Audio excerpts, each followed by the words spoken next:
cancel culture has gone too far. The cancelling of video games, that is. As we all know, video games have become some of the most expansive forms of media available to the general public in the modern day. In this video, I thought I'd try and replicate some of the stuff I've been doing in my more recent videos and focus on the video games that never saw the light of day, cancelled along the way and never given to the general public. Somewhere along their production, they became lost media. You guys really seem to be into this stuff, and so I only think it's fair.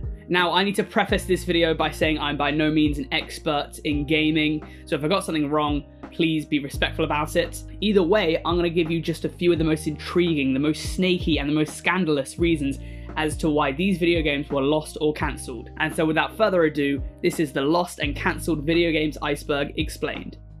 Up first, we have Sonic X-Treme, which was a game being developed for 3 years between 1994 and 1997, only to be canned by Sega. It was intended to be the first fully 3D Sonic the Hedgehog game, and the first original Sonic game for the Sega Saturn, which was meant to be a flagship video game for the console. Now, just reading some of the stuff that happened to this game, it almost seemed like the universe was out to get it. The game was showcased at E3 1996, but the frame rate was awful and the morale behind the scenes was low, with layovers frequent and firings not a rare occurrence either. Within a few months till launch, the game still needed a substantial amount of work, and this is when programmer Chris Coffin got pneumonia and designer Chris Sen got extremely ill, being told he only had a few months to live. This, unfortunately, was the final nail in the coffin, as it were, and the game was cancelled.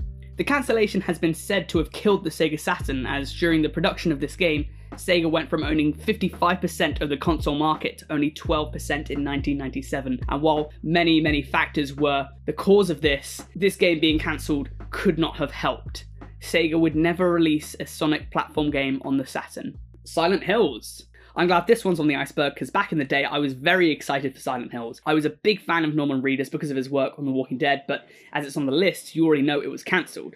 It had been developed under Kojima since 2015 and was set to be directed by both Hideo Kojima and Guillermo del Toro, best known for his work on Pan's Labyrinth and The Shape of Water. However, after the completion of Metal Gear Solid 5, The Phantom Pain, a rift had been built between Konami and Kojima, leading Kojima to leave the company and the project to be scrapped. Luckily for us, however, the partnership between Kojima, Del Toro and Reedus was still good to go, and in 2019, the world got to play Death Stranding. Among Us 2, a nice, simple, easy one here, nowhere near as problematic as Silent Hills, but Among Us 2 was cancelled simply because Among Us 1 became so popular. Inner Sloth decided to put all of their time and energy into updating the game and trying to improve on it, rather than making a sequel and force people to wait a lot longer for updated and improved content.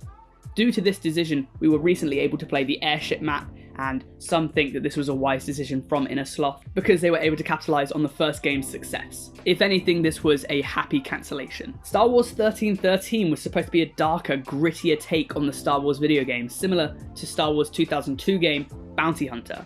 Apparently, the game would focus on weapon and gadget combat, or in other words, weapons traditionally associated with bounty hunters, rather than the Force and lightsaber combat that would have been associated with Jedi and Sith. The game was revealed in E3 2012 but had been in the works for a short while before. So what happened? Well, the mouse happened. Disney bought Lucasfilm at some point in October 2012.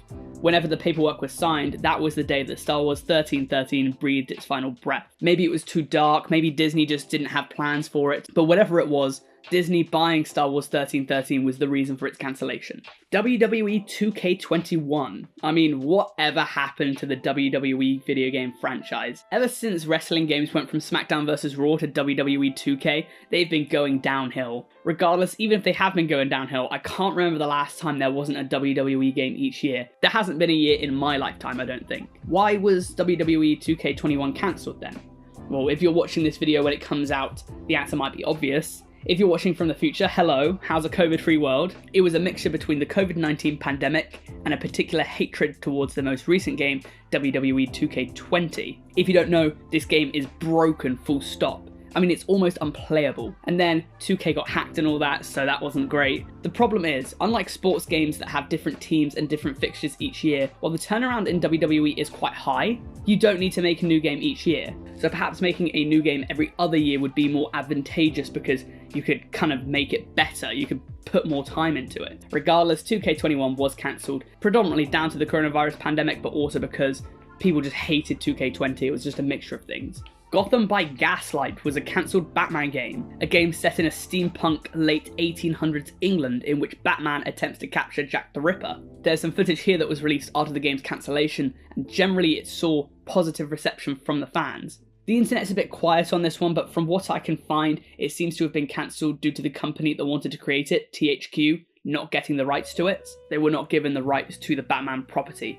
Season pass holders for Batman Arkham Origins, however, were awarded a special costume for Batman that was based on the Gotham by Gaslight design. COD Vietnam was a Call of Duty game unsurprisingly centered around the Cold War and Vietnam in particular.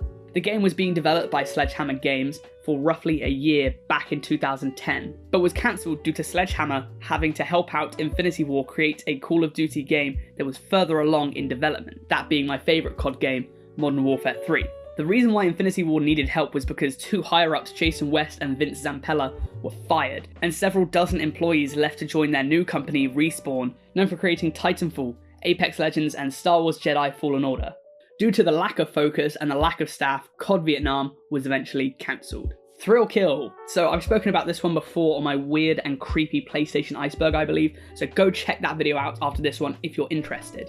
Anyways, controversy surrounded it based on the violence and fetishistic nature of the game. A lot of what goes on there is very violent or fetishistic. The game was basically complete and was given an adults-only rating, being one of the only games to ever get it, along notably with GTA San Andreas and Hatred. The game was developed under EA, who got cold feet before release, and while it wasn't cancelled per se, it was never released. However, you're probably wondering now how I have gameplay in the background, and this is because while it was never released, gameplay of the near-finished version was bootlegged and uploaded to the internet. Call of Cthulhu Destiny's End, which at first glance I thought was a Call of Duty spin-off, but anyways, Call of Cthulhu Destiny's End was a third-person horror sequel and a follow-up to 2005's Call of Cthulhu Dark Corners of the Earth. It was set to be made by the Brits, being developed by Headfirst Productions and published by Hip Interactive. So, what went wrong? Well, first, the publisher Hip Interactive declared bankruptcy in 2005, and then unfortunately, Headfirst Productions went into liquidation in early 2006. And if no one's producing the game or publishing the game, it's quite hard to get out there. Fallout Van Buren was what was originally meant to be Fallout 3. It was being created in the early years of the 2000s by Black Isle Studios, the same people that created Fallout 2. Wait a minute! Black Isle? Why not Bethesda? What's going on here? Well, this is news to me. I thought that Bethesda created all of the Fallout games. However, Black Isle Studio created Fallout 2 and was supposed to create Fallout 3. However, after the creation of Fallout 2, the parent company of Black Isle, Interplay Entertainment, fell upon hard times and went bankrupt, essentially cancelling what would have become Fallout 3. Bethesda then gained the rights to create a third Fallout game, and while a lot of what would have become of Van Buren was used in New Vegas in 2010, the game was officially cancelled. And therefore, the world got to see Bethesda's interpretation of what a Fallout 3 would look like, rather than a Black Isle. And as we all know, Bethesda has been creating Fallout games ever since. This one is bitterly disappointing, but apparently back in 2005, South Park was meant to get a GTA-style open-world game set to be released on the PS2, Xbox, and Nintendo GameCube. There's some footage of an early prototype that can be found on YouTube, but whereas for all of the other entries so far I've been able to find clear, defining reasons as to why they were cancelled, the wikis have kind of let me down on this one, and just claim it was for unknown reasons. Perhaps due to South Park's nature, it was deemed too crass or something, it's kind of hard to say. Regardless, I'm glad that we got Stick of Truth and Fractured But Whole in 2014 and 2017 respectively, because those games are sick. Super Mario's Wacky Worlds was a cancelled Super Mario game set to be developed by Nova Logic and planned for a 1993 release. Nintendo were reportedly very impressed with the game, and when the game was cancelled, allegedly 80% of the art, 95% of the design, and 30% of the code was finished. Now, if Nintendo were impressed with the game, why would they cancel it? Well, you see, the game was set to be released on the Philips CDI, which had very, very bad sales at the time. Obviously, we know that they created the Zelda CDI games, which were very memeable, but at the time were seen as very shit. Nintendo thought that the game wouldn't sell, and because of that, the game was unfortunately cancelled. Half-Life Ravenholm, obviously a cancelled Half-Life game. Now, of all the games here, if I was a Ravenholm developer, I would especially feel quite hard done by, because back in either 2007 or 2008, Wikipedia doesn't really specify, with roughly 1 year left of production, the game was scrapped. Now, there is no one reason why the game was scrapped, there are only merely theories. Project Arcane founder Rafael Colantonio believed that Valve decided it would be too expensive, which would be a horrible reason to cancel a game just a year from release. Half-Life writer Mark Laidlaw, on the other hand, believed that the idea was creatively constrained, and therefore the game might not have been as strong as the team would have wanted. Therefore, why release a bad game? It might have even been a mixture of these two, with the game needing much more development and Valve just didn't think it was worth the expense, and so they cancelled it. Whatever the reason was though, it would have been a massive blow to the crew who worked on this game to cancel it just a year from release. World of Darkness was meant to be an MMORPG developed by the Icelandic CCP Games. It began development in 2006 and wasn't cancelled until 2014. This might have actually been even worse because it would have been rough for the staff who dedicated years of their life just for the game to never come out. The reason why this game was cancelled reportedly was due to its disorganised development and problems in production. Members of the production team reportedly took months off the game at times to work on other projects, and eventual layoffs would cause the crew working on the game to be cut razor thin. Even in 2014, the game was still reportedly years away, even though in 2007 they thought it would only take 3 to 4 years to complete. Obviously by 2014, with the game still being years away, it just had to be cancelled.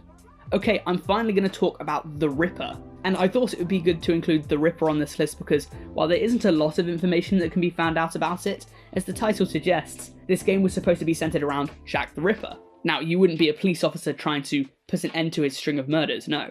In The Ripper, you were supposed to play as Jack the Ripper, and for some reason, instead of murdering prostitutes, you would fight demons in the streets of London at the dead of night. It was being developed by Visceral Games, and was supposed to be published by EA Games, and there you go, there's the problem. EA Games. Now this might be a bit biased because the article I read about why the game was cancelled was an interview with a Visceral Games employee, but they claimed that the reason the game was cancelled wasn't actually due to the weird subject matter, but instead was because EA wanted to create a multiplayer mode inside the game. This eventually caused the game to apparently lose its soul. On top of this, the multiplayer game kind of led to further complications and eventually the game was scrapped. Okay, and that's it from me. And please, before you click on this video, just bear with me a second. We're nearing 2,000 subscribers and I've got to predict that within the next week, we'll probably be there. And so to help me get there faster, please do subscribe because we'd love to have you as a part of the community. Anyways, I want to do a celebration for 2,000 and so I'm thinking of doing a call in my Discord at some point in about a week or so. Therefore, if you want to chat with me and everyone else in my Discord, join it now because I'll be releasing the time and date in there and it'll probably be on a Saturday at some point so we can try and get as many people to join as possible. You can find the link to the Discord in the description as well as my Twitter and Gmail if you want to follow me there or send Iceberg charts for a chance to be shouted out in future videos. This video's Iceberg in particular was created by Janvu, or Janvu maybe, and the full Iceberg will be linked in the description. Shout out to Janvu. Aside from that, please let me know down in the comments what you'd like to see me do next as I'm only 35 videos in and I'm already out of ideas. Thank you for watching.